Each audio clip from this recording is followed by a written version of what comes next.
Hi అండి, welcome to నివీ kitchen. ఈరోజు మనం పాలక్ కార్న్ కర్రీ ఎలా ప్రిపేర్ చేసుకోవాలో చూద్దాం.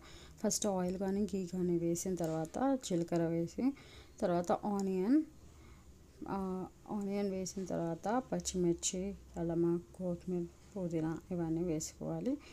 వేసుకున్న తర్వాత బాగా కుక్ అయ్యాక మనం కార్న్ 1 కప్ వేసుకుంటున్నామండి. ఇక్కడ కార్న్ 1 కప్ వేసుకొని మిక్స్ చేసుకొని అది కొంచెం ఉడికిన తర్వాత పాలకూర వేసుకుంటున్నాం. పాలకూరలో వాటర్ ఉంటుంది కాబట్టి అది కుక్ కావడానికి సరిపోతుంది, వాటర్ వేయని అవసరం లేదు. అది మొత్తం దగ్గరకు వచ్చేసి వాటర్ అంతా పోయిన తర్వాత అప్పుడు మనం సాల్ట్ వేసుకోవాలి.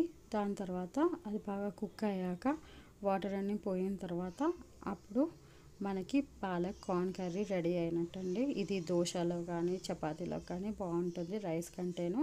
పిల్లలు ఆకుకూర తినడానికి ఇష్టపడరు కాబట్టి ఈ ప్రాసెస్ బాగుంటుంది.